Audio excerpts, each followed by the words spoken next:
Hey to anyone watching. In this video, I just kind of wanted to chit chat about where I've been, and why I haven't been on YouTube or why I haven't made more videos. Because I'm sure a lot of people seeing this have originally seen my ABPD video, and it means so much to me that so many of you relate to the video. I have read every single comment, I have read every single one of your guys' stories, and thank you for sharing them with me, and I'm glad that I could hold a space that made you feel less alone, that made you feel more included, and made you feel like you had a community. So I'm always here for that. My comments are always open. I'm always open to hearing what you guys have to say, and I love hearing from you guys. And ABPD, avoidant personality disorder, is a very isolating disorder, as one could imagine, hence the name. Um, and there's not much community out there because not a lot of people are diagnosed with it. So, um, always down to talk about that more if you guys want that. But to move on with the video, I'm filming this on my laptop, so we're gonna see how the quality is because I don't have storage on my phone. I would like a camera eventually, but I can't afford a camera right now, so this is gonna have to do for now. I have my coffee here because it's morning time. But I think it's been 8 months since my last video.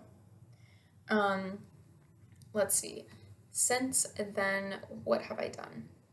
I finished my freshman year of college. That was rough. Freshman year was rough, I'm gonna be honest.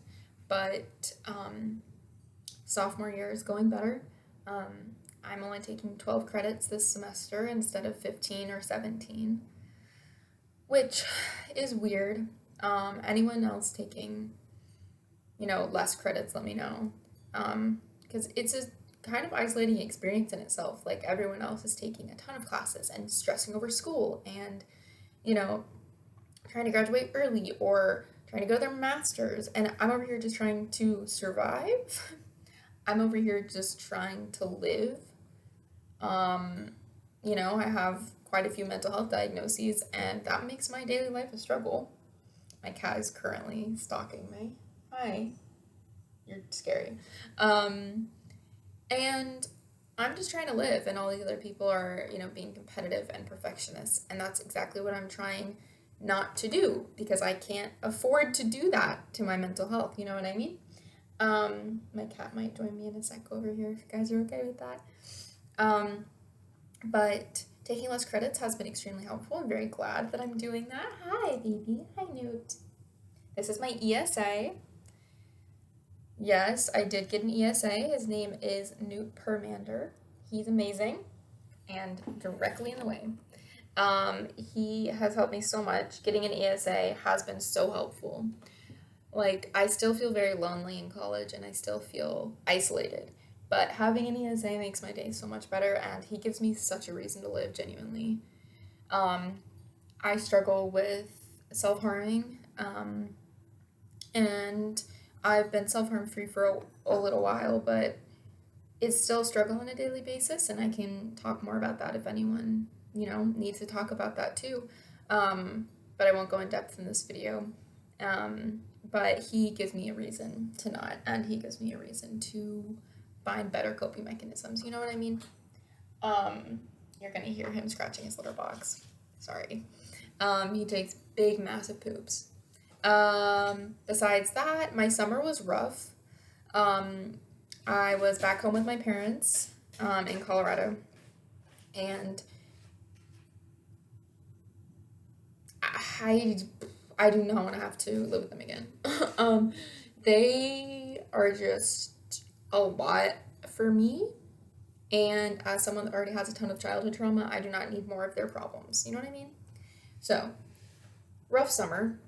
Lots of anxiety, lots of depression.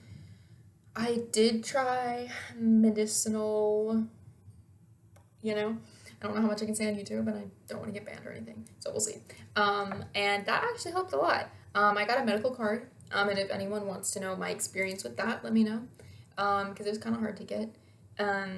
But I have a medical card for PTSD because I have generalized anxiety disorder as well, but surprisingly enough, you can't get a med card for generalized anxiety disorder, which I find kind of weird, but I have PTSD too, so it worked. Um, and you can get it for a myriad of other disorders as well. Um, but I did that. That was good. That actually helped a lot. If I think I mentioned it in my most recent video, so the second video that I have on my page, I went to a psych ward in November of last year of 2021, and that was medication induced. Ended up going there, and so I have been very hesitant to try medication again because of that. And so I wanted to try something more natural, and the next natural thing was, medicinal. So that was surprisingly helpful, and I love it. And I very much enjoyed using it. Um, I also have a new therapist. I got a new therapist about maybe a month and a half ago, a month ago. I haven't had a therapist where I currently live for college, and that has been very difficult. And I think also part of what led to me going to the psych hospital last year. Um, so I was very adamant at finding one this year, especially since I knew this time of year was going to be triggering for me now, and it definitely is. Definitely is. Um, so I have a therapist now, and she's great. I love her. I got diagnosed with dissociative identity disorder, so that's been a journey. But I'm grateful to have my therapist with me, and I am working on currently a lot of PTSD things. Um, with DID often comes CPTSD. CPTSD is chronic PTSD. Um, so chronic post-traumatic stress disorder. And not a lot of people know about that diagnosis. PTSD involves one event or like one incident where you were traumatized and therefore have PTSD. CPTSD is like if you've had long-term trauma, it kind of weaved itself into your brain, and now you have multiple small traumatic events or multiple large traumatic events over time, and so now you have chronic post-traumatic stress disorder. I've had both. I've had PTSD and I've had CPTSD for most of my life. God, it was kind of sad to think about now that I'm thinking about it. But a couple years ago, I had gotten a car accident and I had PTSD from that, and I went through EMDR therapy and got like through that, but I still have CPTSD. Um, but currently working through some of that, it's very difficult. If I'm being completely honest with you, getting diagnosed with DID has been relieving because I've known about my inner experience with this for a while, so it's been relieving to get diagnosed. But also it's been very difficult because I'm having to face a lot of things I don't really want to face, and a lot of things my brain wants me to run away from to protect me. And I'm also currently in a relationship, which is great. I don't think I was in a relationship last time I talked to you guys. We've been together for about 7 months, and it's enjoyable. I like it a lot, but also it's very difficult being this traumatized in a relationship, and my partner is also traumatized. So it's hard, it's complicated. It involves a lot of communication, which is hard in itself, you know what I mean?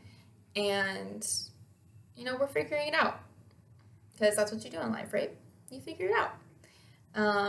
You figure it out, or you numb yourself to figuring it out. And I've already tried that, and it hasn't worked out well. So we're trying the other route for now. That's what I tell my partner. I'm like, you know what? Because she's like, what? Why don't you just like stop trying so hard? Because I struggle with like feeling out of control. And she's like, if you wanted to, you could just stop. Like, don't try so hard. Don't do this. And I'm like, I know, but I can't. Like, at some point, I think you realize, and a lot of adults are not good at this, where you have to choose. Do you want to numb the pain you're feeling? Or do you want to get more and figure it out? And then hopefully not be in as much pain long term. And as someone that has alcoholics in their lives and drug addicts in my life and you know, people that self-harm and experiencing that myself, and, you know, my own addictions and like whatever.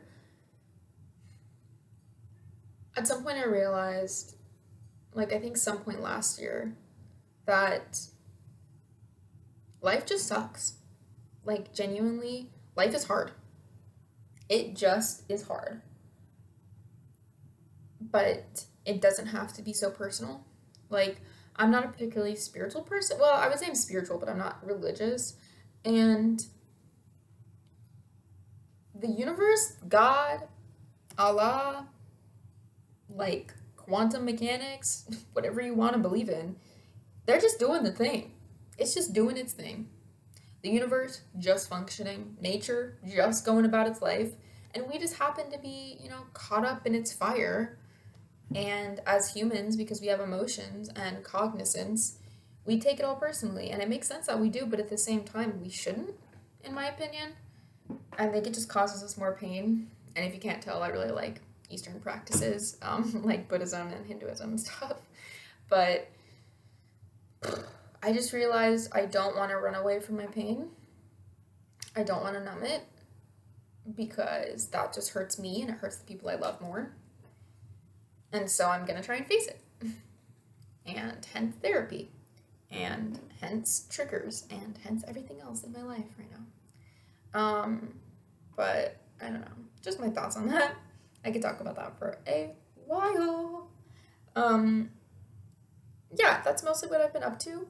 Currently looking for a job. Why is it so difficult to get a job? Can we talk about that for a sec? Why is it so hard to get a job? Currently looking for a job. Been looking for months. I hate my life for that. Hopefully, pray for me. Pray for me. Oh, excuse me. Job soon. Job soon. I need a job. But I digress off of my spiritual rant and my lack of job rant. This video is hitting about like 12 minutes, so I'm gonna log off for now. Let me know if you guys have questions or if you guys want me to talk about certain topics. Or if you guys know of any cheap cameras I can buy. But for now, I love you. I hope you're doing well. And please do your best to stay safe and sane and loving. And until the next video, I will see you then.